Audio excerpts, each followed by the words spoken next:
അതാ ഒറിജിനൽ ആയിരിക്കരുതെന്ന് ഞാൻ മനസ്സിൽ വിചാരിച്ചു. പാതി കണ്ണ് അടഞ്ഞിട്ടുള്ളൂ, കണ്ണ് അടഞ്ഞിട്ടില്ല. ഇത്രയും ഇങ്ങനെ പകുതിയാണ്. ഞാനപ്പം എന്തെന്ന് വെച്ചാൽ ഇങ്ങനെ കണ്ണിൽ തൊട്ടപ്പോൾ ഞാൻ വിചാരിച്ചു കണ്ണ് വെട്ടുമെന്ന് വിചാരിച്ചു. ഈ കണ്ണിങ്ങനെ വെട്ടി അവൻ ഉറങ്ങുകയെന്ന് ഒരു പാതി ഉറക്കത്തിൽ അഭിനയിക്കുകയാണെന്ന് ഞാൻ വിചാരിച്ചത്. ഈ എന്താ പറയുക, ഈ മറ്റുള്ളവരെ പോലെ നമ്മൾക്ക് മറ്റൊരാളുടെ അവസ്ഥ നമുക്കിപ്പം അറിയാമല്ലോ. അത് മരിച്ചു എന്ന് ചിന്തിക്കും. നമുക്ക് ഇവരൊക്കെ എന്ന് പറയുമ്പോൾ നമ്മളെ വീടും കുടുംബവും ഒക്കെ ആയിട്ട് കൂട്ടുകാർ അന്വേഷിക്കുന്നത്. ഞാനിവൻ ആദ്യം കാണുന്നത് കൊല്ലത്ത് എൻ്റെ ഒരു കസിൻ്റെ വീട്ടിൽ ഷൂട്ടിങ്ങിന് വന്നപ്പോഴത്തേക്ക് എല്ലാവരും ഇങ്ങനെ പോകുമ്പം ശൂന്യമായിക്കൊണ്ടിരിക്കുകയാണ് മലയാള സിനിമ. ഒരുപാട് ആർട്ടിസ്റ്റുകൾ, പിന്നെ ഇവരൊക്കെ മരിച്ചത് അവർ ശരിക്കും എങ്ങനെ ജീവിക്കുന്നു എന്നുള്ളതൊക്കെ പലരും അന്വേഷിക്കുന്നില്ല പലപ്പോഴും. എല്ലാവരും മരണപ്പെട്ടതിന് ശേഷമാണ് പിന്നീട് ഇവരുടെ മഹത്വങ്ങൾ വിളിച്ച് പറയുന്നതും. എന്നാൽ ഈ ഉള്ള സമയത്ത് എന്തെങ്കിലുമൊക്കെ ചെയ്തു കൊടുക്കാൻ പറ്റുന്നത് ചെയ്തു കൊടുക്കണമെന്നാണ് എൻ്റെ അഭിപ്രായം. നമുക്ക് ഒരു എക്സാമ്പിൾ പറയുകയാണെങ്കിൽ, ഇപ്പോൾ കോഴിക്കോട് അടുത്ത് ലോട്ടറി അടിച്ചാൽ നമുക്ക് പ്രശ്നമില്ല. നമ്മളെ അടുത്ത് ആരെങ്കിലും അറിയുന്നവർക്ക് ലോട്ടറി അടിച്ചു കഴിഞ്ഞാൽ നമ്മുടെ സമാധാനം പോകും. ശരിയല്ലേ? അപ്പോൾ അതങ്ങനെ ആ ഒരു മനസ്സിനെ അതിജീവിക്കാൻ പറ്റുന്നവരുടെ ഒരു മനസ്സാണ് ആ നവാസിനൊക്കെ ഉള്ളത്. കൂടെയുള്ള ഒരുത്തൻ രക്ഷപ്പെട്ടാൽ അതിനകത്ത് അഭിമാനം കൊള്ളുന്ന ആൾക്കാരിൽ പെട്ടുന്ന ആൾക്കാരാണ്. അങ്ങനത്തെ ആൾക്കാരാണ് എൻ്റെ സുഹൃത്തുക്കൾ. പക്ഷേ എന്തൊക്കെയോ നല്ല അവസരങ്ങൾ കിട്ടി നല്ല മെയിൻ സ്ട്രീമിൽ നിൽക്കേണ്ട ഒരു ആക്ടറാണ്. അത്രയും സ്കില്ലുള്ള ഒരു ആക്ടറാണ്. അയ്യോ, കോമഡി ആണെങ്കിലും സീരിയസ് ആണെങ്കിലും ഇതിനകത്ത് വളരെ സീരിയസ് ആയിട്ട് ഉള്ള ഷോട്ട്സുകളുണ്ട്. അത് നമുക്ക് കണ്ട് ഭയങ്കരമായിട്ട് ഇമോഷൻ വരുന്ന രീതിയിലുള്ള രഹനയായിട്ട് സ്കൂട്ടറിൽ കയറി പോകുന്ന സമയത്ത് ആദ്യം മനസ്സിൽ അപ്പോൾ ആരും കൂടെ ഉണ്ടായിരുന്നില്ലല്ലോ എന്നുള്ളൊരു വലിയ വിഷമമായി. അസീസ് കാര്യങ്ങളൊക്കെ അവിടെ എല്ലാവരും ഷൂട്ടിങ്ങിനൊക്കെ ഉണ്ടായിരുന്നു പറഞ്ഞു. പക്ഷേ ഇവൻ റൂമിലേക്ക് പോയിട്ട് തിരിച്ചു വരാതിരുന്ന സമയത്താണ് ഇങ്ങനെ സാഹചര്യം ഉണ്ടായെന്ന് പറഞ്ഞു. അപ്പം നമുക്ക് എല്ലായിടത്തും എപ്പോഴും എല്ലാവരെയും നമുക്ക് ഡിപ്പെൻഡ് ചെയ്യാൻ പറ്റത്തില്ലല്ലോ. പിന്നെ വിധി എന്ന് പറയുന്നൊരു സംഭവം നമ്മുടെ സമയമായിട്ടുണ്ടെങ്കിൽ. കലാകാരനും അഭിനേതാവായിട്ടുള്ള രാജാ സാഹിബാണ് നമ്മുടെ കൂടെയുള്ളത്. നമസ്കാരം ചേട്ടാ. ചേട്ടാ, ഇപ്പം ഞങ്ങൾ വന്നിരിക്കുന്നത്, ഞങ്ങൾക്കറിയാം കലാഭവൻ നവാസിക്കയുടെ ഏറ്റവും അടുത്ത ചങ്ങാതി കൂടിയാണ് ചേട്ടൻ. അദ്ദേഹത്തിൻ്റെ ഒരു ഓർമ്മകളാണ് ചോദിക്കാനുള്ളത്. എനിക്ക് തോന്നുന്നു അവസാനമായി കണ്ട ആ ദിവസം ഓർക്കുന്നുണ്ടോ നവാസിക്കയെ? അവസാനം ഞങ്ങൾ ഭക്ഷണം കഴിച്ച ഒരു ഹോട്ടലിൽ നിന്നാണ് കഴിച്ചിട്ട് 3 ദിവസം മുമ്പായിരുന്നു ഞങ്ങൾ തമ്മിൽ കണ്ട് പിരിഞ്ഞത്. അപ്പോൾ ഏകദേശം അന്ന് ഫാമിലിയോടുകൂടിയാണ്. ഞാനൊരു പ്രൊഡ്യൂസറുമായിട്ട് അവിടെ ഭക്ഷണം കഴിക്കാൻ ഇടപ്പള്ളിയിൽ കഴിച്ചിട്ട് താഴോട്ട് ഇറങ്ങുമ്പോഴത്തേക്ക് എൻ്റെ പുറയിലൊരു വിളി വന്നു, രാജാ എന്നൊരു വിളി വന്നു. അപ്പം ഞാൻ തിരിഞ്ഞു നോക്കുമ്പോൾ നവാസും ഫാമിലി ഇരിപ്പുണ്ടായിരുന്നു. അപ്പോൾ ഞാൻ സാധാരണ എന്നെ എപ്പോഴും ഫാമിലിയായിട്ടേ കാണാറുള്ളൂ. ഞങ്ങൾ തമ്മിൽ എപ്പോഴും അങ്ങോട്ടും ഇങ്ങോട്ടും ഫാമിലി ഓറിയൻറ്റഡ് ആയിട്ടുള്ള ആൾക്കാരാണ്. പലപ്പോഴും നമ്മളെ വിശേഷങ്ങൾ പങ്കുവെക്കുകയും അവിടുത്തെ വിശേഷങ്ങൾ ഇപ്പം ഈ മരണപ്പെടുന്നതിൻ്റെ തലേ ദിവസം വരെ എനിക്ക് മൊബൈലിൽ ഇത് ഷെയർ ചെയ്തിട്ടുണ്ട്. വാട്സപ്പിനകത്ത് രഹനയുടെ അവാർഡിനെ കുറിച്ചിട്ടുള്ള സംഭവം ഞാൻ അങ്ങോട്ട് ഷെയർ ചെയ്യും, നമ്മളും ഇങ്ങോട്ട് ഷെയർ ചെയ്യും. അങ്ങനെ ആ രീതിയിലുള്ള ഒരു ആത്മബന്ധമായിരുന്നു. ഒരു 6 മാസം മുമ്പ് ഷോൾഡർ പെയിൻ ഉണ്ടെന്ന് പറഞ്ഞിട്ട് എന്നെ വിളിച്ചു. അപ്പോൾ ഞാൻ സംസാരിക്കുമ്പോൾ എൻ്റെ വൈഫ് ഇരുന്ന് കേട്ടോണ്ടിരിക്കുകയാണ്. അപ്പം എന്താ പറ്റിയത്? അപ്പോൾ ഞാൻ ഓൾറെഡി എനിക്ക് 3 സ്റ്റെൻറ്റ് ഇട്ടിട്ടുണ്ട്. അപ്പോൾ ഞാൻ റേ മെഡിസിറ്റി ഡോക്ടർ വിനോദ് തോമസിനെ ഇൻട്രൊഡ്യൂസ് ചെയ്ത് ഞാൻ പറഞ്ഞ് ഡോക്ടറിനെ ഒന്ന് പോയി കാണും, എന്തെങ്കിലും വേരിയേഷൻസ് ഉണ്ടെങ്കിൽ നമുക്കറിയാം, ഒരു ചെക്കപ്പ് നടത്തിക്കോ. അങ്ങനെ ഓക്കെ രാജാ എന്ന് പറഞ്ഞിട്ട് ഇവൻ അവിടെ വിളിച്ച് പറഞ്ഞ് ഡോക്ടറിനെ വിളിച്ച് മുൻകൂട്ടി പറഞ്ഞ് പെട്ടെന്ന് തന്നെ ടോക്കൺ പോലും എടുക്കാതെ ആളിനെ ഇവിടെ ചെക്കപ്പ് ചെയ്തു. അത്യാവശ്യം ചെക്കപ്പൊക്കെ കഴിഞ്ഞതിന് ശേഷം വേറെ കുഴപ്പമൊന്നും ഉള്ളതായിട്ട് പറഞ്ഞില്ല. എല്ലാം നെഗറ്റീവായിട്ടാണ് വന്നത്, പോസിറ്റീവായിട്ട് അങ്ങനെ പ്രശ്നങ്ങളൊന്നുമില്ല. TMT എക്കോ ടെസ്റ്റൊക്കെ ചെയ്തപ്പോഴത്തേക്ക് അത് ആൾ ഹെൽത്തി ആണെന്നുള്ള രീതിയിൽ നിന്നാണ്. ഡോക്ടറിനെ ഞാൻ വിളിച്ചു ചോദിച്ചു. അവൻ്റെ വാച്ച് അവിടെ വെച്ച് മറന്നു പോയപ്പോഴത്തേക്ക് ഒരാഴ്ച കഴിഞ്ഞിട്ട് ഞാൻ വിളിച്ച് പറഞ്ഞു. ആൾ പോയി എടുക്കുകയും ചെയ്തു. അപ്പോൾ പിന്നെ ഞാൻ ഓൾറെഡി ഫിറ്റായിട്ടുള്ള ഒരാളാണ്. പിന്നെ നമ്മളെ എപ്പോഴും ഹെൽത്തിനെ കുറിച്ച് ചോദിക്കുകയും എന്നെ വളരെ ഇതായിട്ട് പിന്നെ നീ അങ്ങനെ ചെയ്യണം, കുറച്ച് വെയിറ്റ് റെഡ്യൂസ്, ഇങ്ങനെയൊക്കെ സംസാരിക്കുന്ന ഒരാളാണ്. എൻ്റെ ഒരു ബ്രദറിനെക്കാളും വളരെ ഇതായിട്ടുള്ള ഒരാളാണ് നിയാസ്. ഞങ്ങൾ ഒരുമിച്ചാണ് അമേരിക്കൻ ഷോയ്ക്ക് നിയാസായിട്ട് ആദ്യം ഇവിടുന്ന് പോകുന്നത്. അപ്പോൾ ഇവരെ ഫാമിലിയൊക്കെ ആയിട്ട് ഞങ്ങൾ പലപ്പോഴും കാണുകയും ഒക്കെ ചെയ്ത് പെട്ടെന്ന് ഇങ്ങനെ ഇത് വന്നപ്പോഴത്തേക്ക് ഒരു മരവിപ്പായിപ്പോയി. സത്യം പറഞ്ഞാൽ എനിക്ക് ഐസായി പോകാന്ന് പറയത്തില്ല. നമ്മളെ ശരീരവും മനസ്സും എല്ലാം. അന്ന് എൻ്റെ വൈഫ് ഖത്തറിൽ പോയതാണ്. അവൾ രാവിലെ പോയിട്ട് വൈകിട്ടാണ് ഞാൻ ഇങ്ങനെ ഇരുന്നപ്പോൾ അൻസിബയുടെ മെസ്സേജാണ് വന്നത്. കലാഭവൻ നവസ് എന്നാണ് പേര് വന്നത്. ഞാനപ്പോൾ ചോദിച്ചു, എടാ ഈ നവസ് അതാരാണ്? ഇങ്ങനെ ഒരു നടനോ അല്ലെങ്കിൽ ആർട്ടിസ്റ്റിനെ കുറിച്ച് എനിക്കറിയില്ലല്ലോ. നവസ്. അപ്പോൾ കലാഭവൻ എന്ന് പറഞ്ഞപ്പോൾ അങ്ങനെ ഒരു നവാസ് എന്ന് പറഞ്ഞ് ഞാൻ ചിന്തിക്കുന്നില്ല. ഞാൻ എൻ്റെ ഉള്ളുകൊണ്ട് നവാസിനെ നമുക്കൊട്ടും അങ്ങനെ ഒരു ചിന്തയിലേ വന്നിട്ടില്ല. നവസ് എന്ന് പറഞ്ഞ ആളാരാന്ന് ചോദിച്ചിട്ട് ഞാൻ ആകെ ഇങ്ങനെ കൺഫ്യൂസ്ഡായി. അപ്പം അവളെ വിളിച്ചിട്ട് അവളെ എടുത്തില്ല. ഇപ്പോൾ ഇലക്ഷൻ്റെ തിരക്കൊക്കെ. അപ്പോഴേ ടിനി ടോമിൻ്റെ മെസ്സേജ് കിടക്കുന്നു, എടാ നമ്മുടെ നവാസ് പോയടാന്ന് പറഞ്ഞുകൊണ്ട്. പിന്നെ എനിക്കറിയില്ല. എനിക്ക് സത്യം പറഞ്ഞാൽ അവിടം തൊട്ട് മരവിച്ചിട്ട് ഞാൻ പിന്നെ നേരെ ആശുപത്രിയിൽ വിളിച്ചു ചോദിച്ചു. അവിടെ വിളിച്ചപ്പോൾ സത്യമാണെന്ന് അറിയാം. ചാനലൊക്കെ വെച്ച് നോക്കുമ്പോഴത്തേക്കും അവിടെ എഴുതി കാണിച്ചു. പിന്നെ മൊബൈലിനകത്ത് നിറച്ചും ഇതിങ്ങനെ ഈ ഒരു സാധനം ഇങ്ങനെ വന്നുകൊണ്ടിരിക്കുക. പിന്നെ എനിക്കിത് ഞാൻ ഇവിടെ ഒറ്റയ്ക്കായിരുന്നു. ആ സമയത്ത് എനിക്കിത് ഓർത്തിട്ട് എൻ്റെ കൂട്ടുകാരനെ വിളിച്ചിട്ട് നീ ഇങ്ങോട്ട് വരാൻ പറഞ്ഞു. അവൻ വണ്ടി കൊണ്ട് ഓടി വന്നിട്ട് ഞാൻ അവനും കൂടെ നേരെ ചേർന്ന് ഇവിടെ മോർച്ചറിയിലേക്ക് വന്നു. അപ്പോഴും വിശ്വസിക്കാൻ പറ്റുന്നില്ല കുട്ടി. ഞാൻ അവിടെ ചെന്നിട്ട് മോർച്ചറിയിലേക്ക് കയറ്റാൻ വേണ്ടി ബോഡി ഇറക്കുന്ന സമയത്ത് പാതി കണ്ണ് അടഞ്ഞിട്ടുള്ളൂ. കണ്ണ് അടഞ്ഞിട്ടില്ല.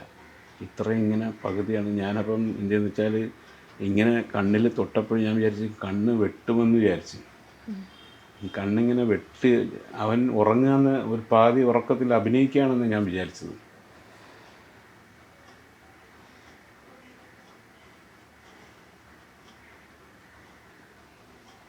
അതാ ഒറിജിനൽ ആയിരിക്കരുതെന്ന് ഞാൻ മനസ്സിൽ വിചാരിച്ചു. മനസ്സിലാവുന്നുണ്ടാവും നിങ്ങൾ ആ ഒരു ആത്മബന്ധം ഒന്നിച്ച് അഭിനയിക്കുക അടക്കം ചെയ്തിട്ടുള്ള ആളുകളല്ലേ അല്ലേ? ഒരുപാട് പ്രോഗ്രാംസുകൾ. സത്യം പറഞ്ഞാൽ അവസാനം മോൻ വീട്ടിൽ പോയി കണ്ടു. മോനെ കെട്ടിപ്പിടിച്ചപ്പോൾ എനിക്ക് പിന്നെ നിയാസിൻ്റെ മോള് പൊട്ടിക്കരഞ്ഞപ്പോഴത്തേക്കും പിന്നെ എനിക്ക് നിൽക്കാൻ പറ്റില്ല. ഞാൻ അവിടെ നിന്ന് പള്ളിയിൽ നിന്ന് മയ്യത്ത് നിസ്കാരം പോലും ഇല്ലാണ്ട് ഞാൻ തിരിച്ചു പോകുന്നതാണ്. നമ്മളെ വിളിച്ച് എപ്പോഴും അപ്ഡേറ്റ് ചെയ്യുന്ന ഒരാളാണ്. അപ്പോൾ നമുക്കൊരു എന്താ പറയുക, ഒരു ഹൃദയബന്ധമുള്ളതാണ്. നമുക്ക് ഈ എന്താ പറയുക, മറ്റുള്ളവരെ പോലെ നമ്മൾക്ക് മറ്റൊരാളുടെ അവസ്ഥ നമുക്കിപ്പം അറിയാമല്ലോ. അത് മരിച്ചു എന്ന് ചിന്തിക്കും. നമുക്ക് ഇവരൊക്കെ എന്ന് പറയുമ്പോൾ നമ്മൾ വീടും കുടുംബവും ഒക്കെ ആയിട്ട് കൂട്ടുകാർ അന്വേഷിക്കുന്നത്. ഞാനിവൻ ആദ്യം കാണുന്നത് കൊല്ലത്ത് എൻ്റെ ഒരു കസിൻ്റെ വീട്ടിൽ ഷൂട്ടിങ്ങിന് വന്നപ്പോഴത്തേക്ക് അവിടെ വെച്ചിട്ട് ഈ പുള്ളി അവിടെ വന്നു. നവാസും ചിപ്പിയായിരുന്നു ഒരു ജ്വല്ലറിയുടെ പരസ്യം കണ്ടപ്പം പിന്നെ ഞാൻ അവനോട് പരിചയപ്പെട്ടു. എനിക്ക് കലാഭവൻ USA എന്ന് പറഞ്ഞ പ്രോഗ്രാം കഴിഞ്ഞിട്ട് കത്തി നിൽക്കുന്ന സമയം എനിക്ക് ഭയങ്കര ഇഷ്ടപ്പെട്ടു. മിമിക്രി എനിക്ക് ഭയങ്കര ഇഷ്ടമായതുകൊണ്ട് ഞാനന്ന് മിമിക്രി അധികം ചെയ്യുന്നില്ല. ഞാൻ പുള്ളി എടുത്തിരുന്ന് SBBയുടെ പാട്ട് പാടി കൊടുത്തു. പുള്ളി അത് ഭയങ്കരമായിട്ട് ആസ്വദിച്ചിട്ട് നമ്മളെ അഭിനന്ദിക്കാൻ ഒട്ടും ആശങ്കയില്ലാത്ത ഒരാളാണ്. ചിലർക്ക് ആ ഒരു ഈഗോ വരത്തില്ലേ, ഇവൻ ഇതങ്ങനെയില്ല. എന്നെ തോളോടെ ചേർത്ത് പിടിച്ചിട്ട് നന്നായിട്ടുണ്ട് നീ പരിപാടിക്കൊക്കെ ഇത് ചെയ്യുമോ എന്നൊക്കെ ഞാൻ പറഞ്ഞ കുറച്ചൊക്കെ ചെയ്തു. എൻ്റെ പെർഫോമൻസിൻ്റെ കുറച്ച് ഫോട്ടോസ് ആൽബംസൊക്കെ അന്ന് കാണിച്ചു. പിന്നെ നമ്മൾ അന്ന് ഒന്നിച്ചതാണ്. ഈ മരിക്കുന്നതിൻ്റെ 3 ദിവസം മുമ്പ് വരെ ഇതുവരെ ഒരു നെഗറ്റീവ് പറയാനില്ല അവനെക്കുറിച്ച്. നമുക്കൊരു പോസിറ്റീവായിട്ടുള്ള കാര്യങ്ങളെ അവനുമായിട്ടുള്ള സംഭവിച്ചിട്ടുള്ളൂ. ഒരു നെഗറ്റീവ് വന്നിട്ടില്ല. അതോടെ പിന്നീട് എന്താ പറയുക, ഇടയ്ക്കിടയ്ക്ക് ഓരോ കാര്യങ്ങൾ ഈ നോമ്പ് സമയത്ത് ഞങ്ങൾ ഇടയ്ക്ക് കുറേ മണിക്കൂറോളം സംസാരിക്കും. ഈ ഇബാദത്ത് കാര്യങ്ങൾ മീൻസ് ഞങ്ങളുടെ അനുഷ്ഠാനങ്ങളുടെ കാര്യങ്ങളും നോമ്പ് കാര്യങ്ങളും അങ്ങനെയൊക്കെ ഞാൻ ഇടയ്ക്ക് പോയി ഇൻ്റർവ്യൂസൊക്കെ അവിടെ വീട്ടിലൊക്കെ പോയി എടുത്തിട്ടുണ്ട്. അവൻ്റെ വീട്ടിൽ അവിടെ ഒരു പ്രത്യേക മണലൊക്കെ വെച്ച് കെട്ടിയ ഒരു വീടൊക്കെയാണ്. അപ്പോൾ അവൻ്റെ കൃഷികൾ അത് ഇതൊക്കെ കൊണ്ടുവന്ന് കാണിക്കും. ഒരു കാരണവരാ നമ്മളെ ഒരു ജ്യേഷ്ഠൻ, ഞങ്ങളും 1 വയസ്സിൻ്റെ വ്യത്യാസമേ ഉള്ളൂ കേട്ടോ.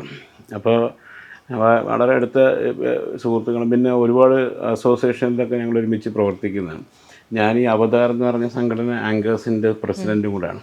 ഞങ്ങളുടെ പരിപാടിക്കുമൊക്കെ പുള്ളി വരും. പുള്ളി അവതാരകനാണല്ലോ.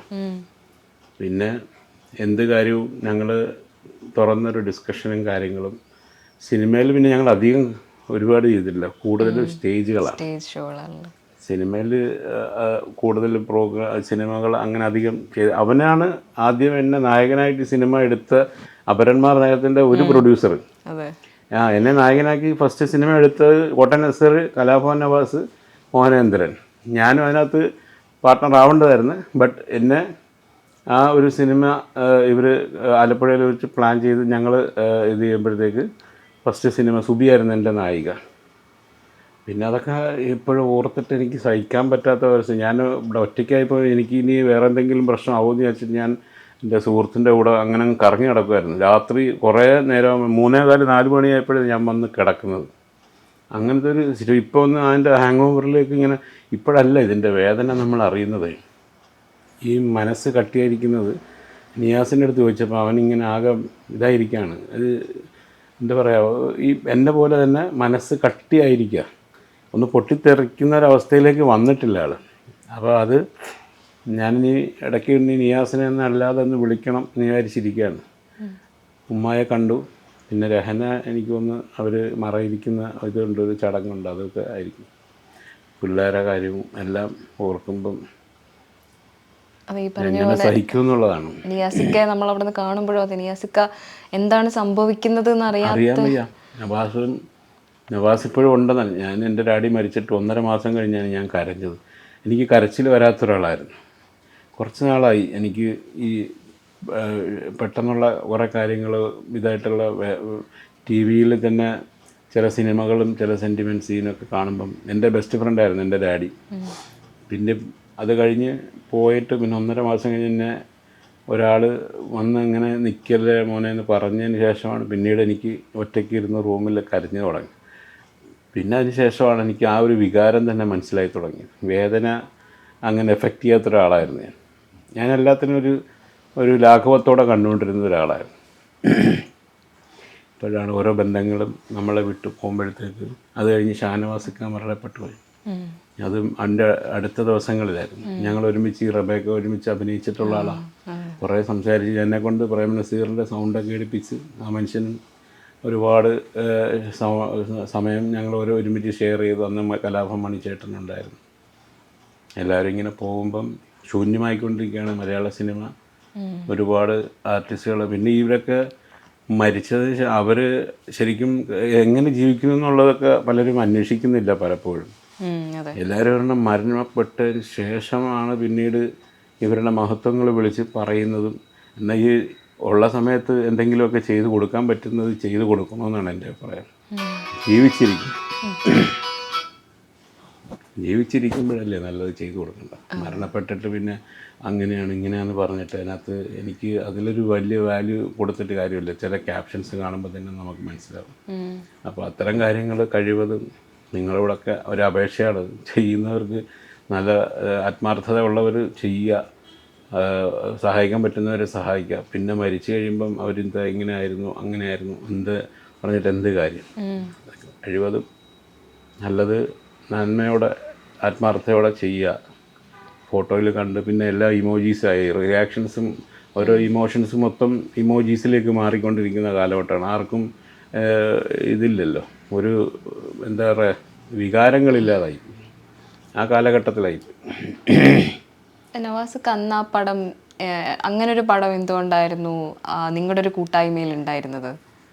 നവാസ്, ഞാനന്ന് ജയൻ തരംഗം ഉണ്ട്, ഞാൻ ജഗപുകയിൽ ഞാൻ ഉണ്ടാക്കിയ ഒരു കോൺസെപ്റ്റാണ് ജഗപുക. അപ്പോൾ അതിനകത്ത് ഇങ്ങനെ എൻ്റെ ഈ ജയനും എൻ്റെ ഫിഗറുകൾ ഞാൻ കുറേ സംഭവങ്ങൾ കൊണ്ടുവന്ന ഒരാളാണ്. അപ്പോൾ എനിക്ക് അത് കിട്ടിയ ഒരവസരം എങ്ങനെ ഇത് വിനിയോഗിക്കണം, ചാനലിൽ കൊടുത്ത് നമ്മളിങ്ങനെ അങ്ങനെ ഉണ്ടാക്കിയ ഒരു സാധനമാണ്.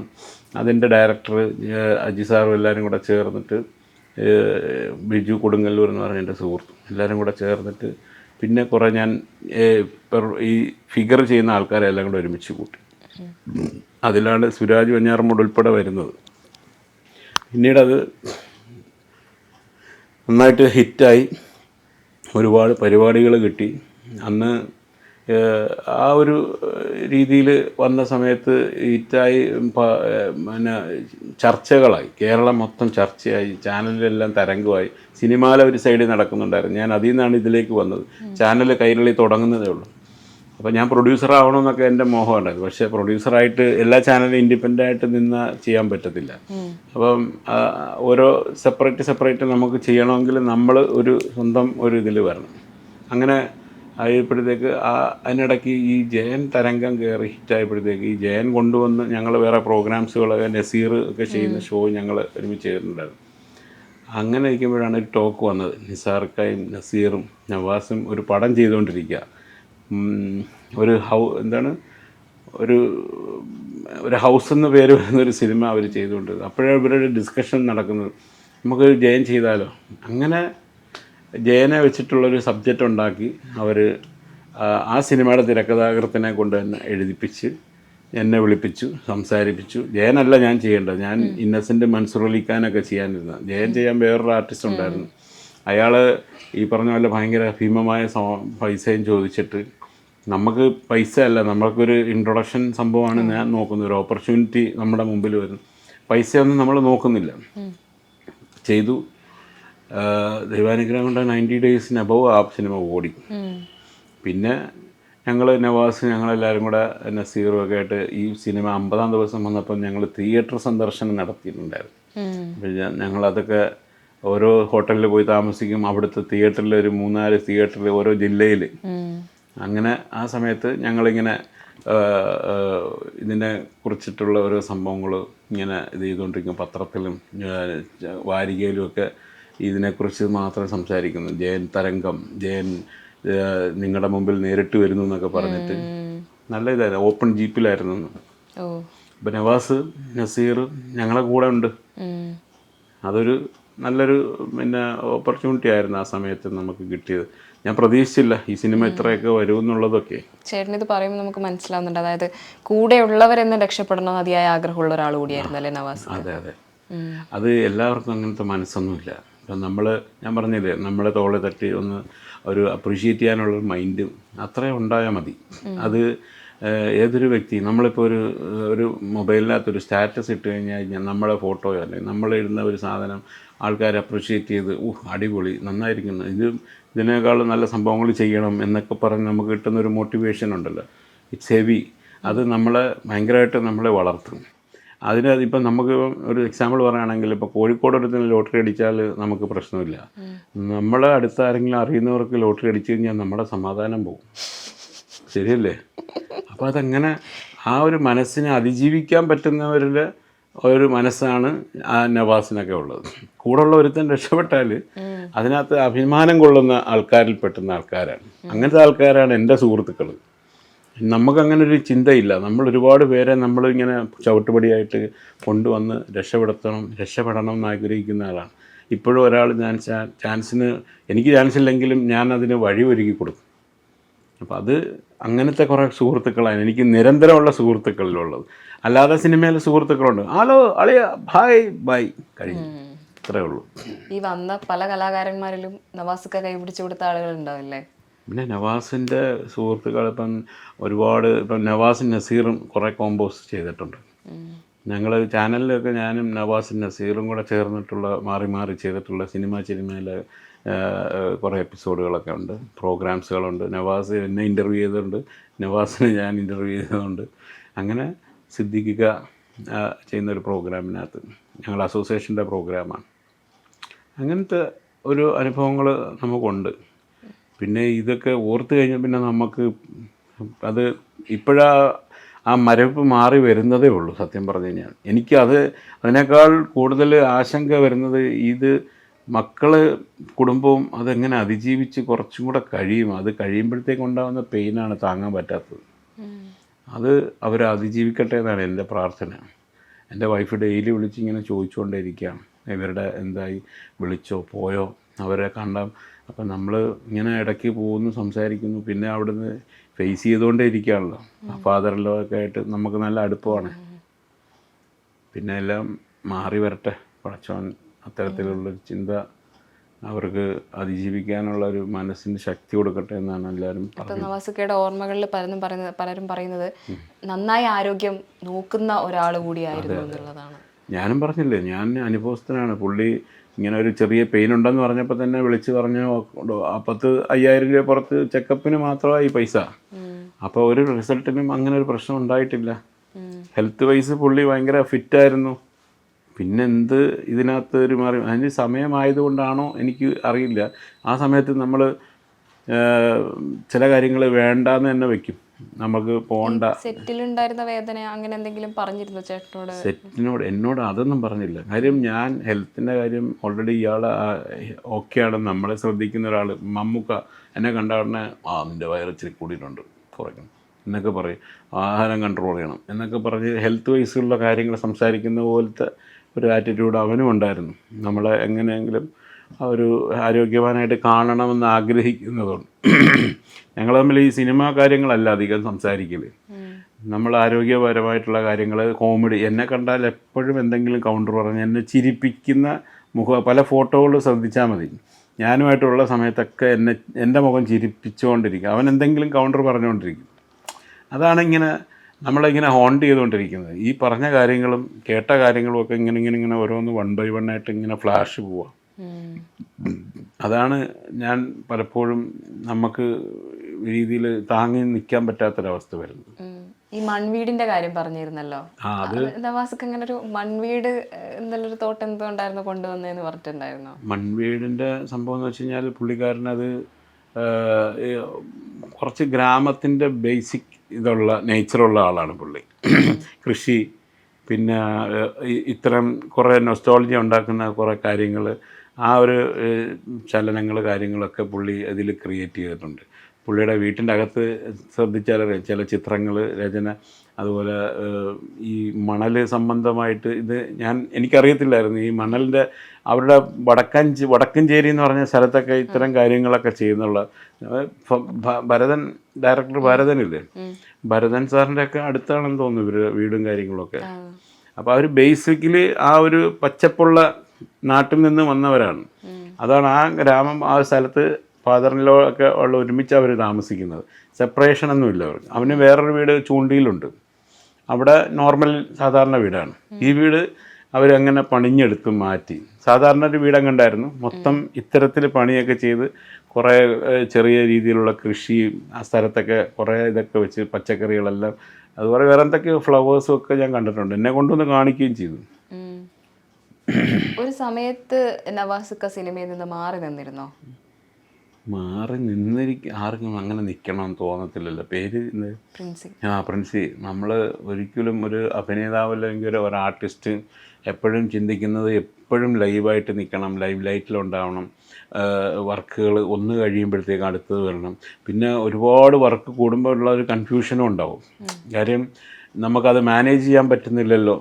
ആ വർക്ക് നമുക്ക് പിന്നെ ചില ആൾക്കാരൊക്കെ വർക്ക് കിട്ടാൻ വേണ്ടി കിടന്ന് നെട്ടോട്ട് ഓടുന്നവരുണ്ട്.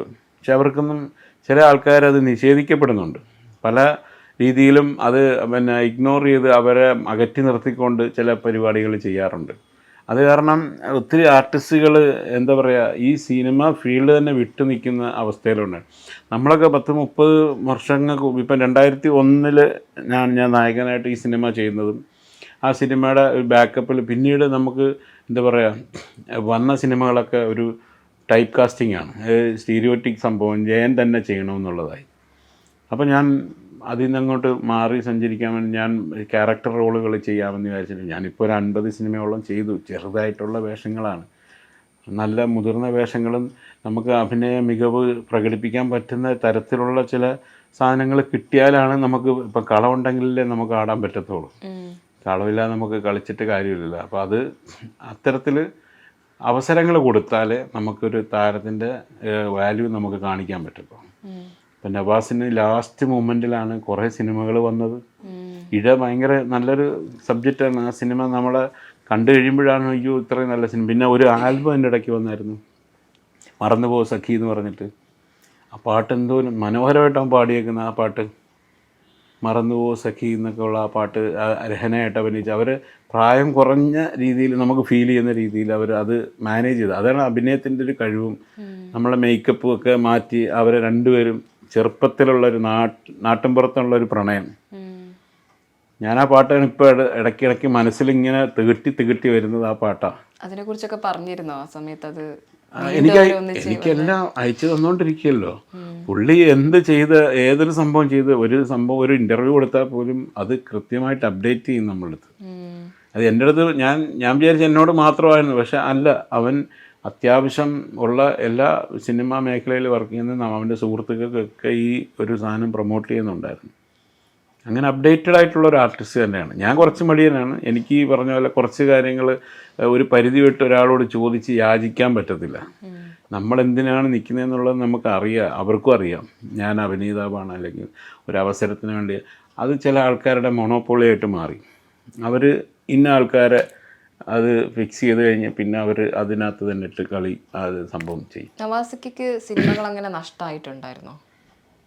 അത് എനിക്കറിയില്ല അതിനെക്കുറിച്ച് വലിയ ഡീപ്പായിട്ട്. പക്ഷേ എന്തൊക്കെയോ നല്ല അവസരങ്ങൾ കിട്ടി നല്ല മെയിൻ സ്ട്രീമിൽ നിൽക്കേണ്ട ഒരു ആക്ടറാണ്.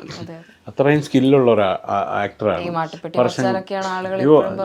കോമഡി ആണെങ്കിലും സീരീസ് ആണെങ്കിലും ഇതിനകത്ത് വളരെ സീരിയസ് ആയിട്ട് ഉള്ള ഷോട്ട്സുകളുണ്ട്. അത് നമുക്ക് കണ്ട് ഭയങ്കരമായിട്ട് ഇമോഷൻ വരുന്ന രീതിയിലുള്ള രഹനയായിട്ട് സ്കൂട്ടറിൽ കയറി പോകുന്ന സമയത്ത് അവന് കരഞ്ഞുകൊണ്ട് ഉള്ള വണ്ടി ഓടിച്ചുകൊണ്ട് പോകുന്ന സീനൊക്കെ കണ്ടായിരുന്നു. അത് നമുക്ക് ഭയങ്കര ഹൃദയം പൊട്ടുന്ന രീതിയിലുള്ള ഒരു അവസ്ഥയിലുള്ള നല്ല പാട്ടുകളുമായിരുന്നു. നല്ലൊരു കോൺസെപ്റ്റ്. എപ്പോഴായിരുന്നു ആ പാട്ട് ചെയ്തിട്ടുണ്ടായിരുന്നത്? അടുത്താണോ? അത് ആ സിനിമയിലുള്ള പാട്ടാണ്, ഇഴയിലുള്ള പാട്ടാണ്. അതും ഒക്കെ ഇപ്പോഴാണ് ആൾക്കാർ അത് എടുത്ത് ഓരോ പരിപാടികളും ഇതുമൊക്കെ കണ്ടുകൊണ്ടിരിക്കുന്നത്. എന്നിട്ട് പിന്നെ അവർ ഇതിനെക്കുറിച്ച് നല്ലതായിരുന്നു, അതായിരുന്നു, ഇത്. എനിക്കത് സത്യം പറഞ്ഞാൽ ഡൈജസ്റ്റഡ് ആവുന്നില്ല അത്തരം കാര്യങ്ങളോട്. മനസ്സിലാവുന്നുണ്ട് കേട്ടോ. അപ്പം നിങ്ങളടക്കമുള്ള ആളുകൾക്ക് നല്ലൊരു സുഹൃത്തിനെ നഷ്ടപ്പെട്ട വലിയൊരു വിഷമം അത് ശരിക്കും ഞങ്ങൾക്ക് മനസ്സിലാവുന്നുണ്ട്. നന്ദി, ആ ഓർമ്മകൾ ഞങ്ങളുമായിട്ട് പങ്കു. തീർച്ചയായിട്ടും നമ്മൾ എപ്പോഴും ആരോഗ്യത്തിൻ്റെ കാര്യത്തിൽ ഒരു കോംപ്രമൈസും ഇല്ലാതെ മാക്സിമം എൻ്റെ സഹപ്രവർത്തകരാണെങ്കിലും ഇത് കണ്ടുകൊണ്ടിരിക്കുന്നവരാണെങ്കിലും എന്തെങ്കിലുമൊക്കെ ശാരീരികമായ ബുദ്ധിമുട്ടുകൾ തോന്നിക്കഴിഞ്ഞാൽ നമുക്ക് ഏതെങ്കിലും രീതിയിൽ ഹോസ്പിറ്റലൈസ് ആവുക, അല്ലെങ്കിൽ അതിനനുസരിച്ചിട്ടുള്ള ആൾക്കാരെ നമ്മൾ കൂടെ ചേർത്ത് നിർത്തുകയോ ചെയ്താൽ. ഇപ്പോൾ ഒരു കൂട്ടില്ലാതെ പണ്ട് എന്നെ എല്ലാവരും കളിയാക്കുമായിരുന്നു. ഞാനെപ്പോൾ പോയാലും എൻ്റെ കൂടെ 2 പേരുണ്ടാവും, എർത്തുകൾ പോലെ 2 പേരുണ്ടാവും. അപ്പം എൻ്റെ ഫീൽഡിലുള്ളവർ എന്നെ കളിയാക്കും. ഞാൻ ഫാമിലി ആയിട്ടാണ് കൂടുതലും ഷൂട്ടിങ്ങിന് വരെ, രാജാ ഞാൻ അവിടെ ഫാമിലി പിന്നെ ഇത് ബുക്ക് ചെയ്തേക്കാം എന്ന് പറഞ്ഞിട്ടൊക്കെ ആയിരിക്കും നമ്മളെ പ്രൊഡക്ഷൻ കൺട്രോളറൊക്കെ പറയും. എപ്പോഴും നമുക്ക് ഒരു തുണ എപ്പോഴും കൂടെ ഉണ്ടെങ്കിൽ ഇത്തരം ചില സിറ്റുവേഷനിൽ ഒറ്റപ്പെട്ടു പോകാതിരിക്കാൻ നമ്മൾ ശ്രദ്ധിക്കുന്നത് നല്ലതായിരിക്കും. തോന്നുന്നുണ്ടോ നവാസിൻ്റെ കൂടെ ഒരാളുണ്ട്? എനിക്ക് തോന്നി. ഞാൻ ആദ്യം മനസ്സിൽ അപ്പോൾ ആരും കൂടെ ഉണ്ടായിരുന്നില്ലല്ലോ എന്നുള്ളൊരു വലിയ വിഷമമായി. അസീസ് കാര്യങ്ങളൊക്കെ അവിടെ എല്ലാവരും ഷൂട്ടിങ്ങിനൊക്കെ ഉണ്ടായിരുന്നു പറഞ്ഞു. പക്ഷേ ഇവൻ റൂമിലേക്ക് പോയിട്ട് തിരിച്ചു വരാതിരുന്ന സമയത്താണ് ഇങ്ങനെ സാഹചര്യം ഉണ്ടായെന്ന് പറഞ്ഞു. അപ്പം നമുക്ക് എല്ലായിടത്തും എപ്പോഴും എല്ലാവരെയും നമുക്ക് ഡിപ്പെൻഡ് ചെയ്യാൻ പറ്റത്തില്ലല്ലോ. പിന്നെ വിധി എന്ന് പറയുന്ന സംഭവം നമ്മുടെ സമയമായിട്ടുണ്ടെങ്കിൽ അത് കൃത്യമായി, ഇപ്പോൾ ഒരു മനുഷ്യൻ്റെ ദൈവം അനുവദിച്ചൊരു സമയമുണ്ട്. നമുക്ക് ഇത്ര ലിറ്റർ വെള്ളം, ഇത്ര ലിറ്റർ ഇത്ര പൗണ്ട് ഫുഡ്, ഇതിനെല്ലാം നമുക്ക് ദൈവം ഒരു ആയുസ്സിലേക്ക് പറഞ്ഞിട്ടുണ്ട്. ആ ആയുസ്സിൻ്റെ സമയം ഇതെല്ലാം നമ്മൾ കഴിക്കാൻ നമുക്ക് കൺട്രോൾ ചെയ്ത് കഴിക്കാം. ഇതിന് നമുക്ക് ധാരാളിച്ച് കഴിക്കാം, ഫുഡ് വേസ്റ്റാക്കാം. വെള്ളം വേസ്റ്റാക്കരുതെന്ന് നമ്മളെ വീട്ടുകാർ എപ്പോഴും കാരണവർ പറയത്തില്ലേ. എല്ലാത്തിനും ഒരു അളവുണ്ട്. ആ അളവ് കഴിഞ്ഞ് കഴിഞ്ഞാൽ നമ്മൾ കാലിയാണ്, അവൻ്റെ ആയുസ് കഴിഞ്ഞു. അത് കഴിയുമ്പോൾ പിന്നെ ആ മനുഷ്യൻ്റെ പിന്നെ കോട്ട ഇല്ലാതായി. കോട്ട കഴിയുമ്പോൾ അവൻ്റെ ആയുസ് ദൈവം പിടിക്കും എന്നുള്ളൊരവസ്ഥ പോലെയാണ്. കലാഭവൻ മണിച്ചേട്ടൻ എത്ര പിന്നെ ഇത് അകാല മരണമല്ലേ. ഒരുപാട് പേര് അങ്ങനെ പോകുമ്പോഴത്തേക്ക് നമുക്ക് തോന്നുന്നത് എല്ലാം മിതത്വത്തോടു കൂടി കുറച്ച് കെയറോടുകൂടി നമുക്ക് ജീവിക്കുകയാണെന്നുണ്ടെങ്കിൽ എനിക്ക് തോന്നുന്നു എൻ്റെ ആയുസ് എത്രത്തോളം, ഞാൻ എത്രത്തോളം ഇത് അനാവശ്യമായിട്ട് ഭക്ഷണവും ആഹാരവും വെള്ളവും ഇതൊക്കെ എത്രത്തോളം ഇതായിട്ട് കളഞ്ഞു എന്നുള്ളത് എനിക്ക് തന്നെ അറിയത്തില്ല. പക്ഷേ എപ്പോഴും വേസ്റ്റ് ആക്കരുത് ഭക്ഷണം. നമ്മൾ നാളത്തേക്കുള്ളൊരു ഭക്ഷണം ഇന്ന് നമ്മൾ വേസ്റ്റ് ആക്കരുത്.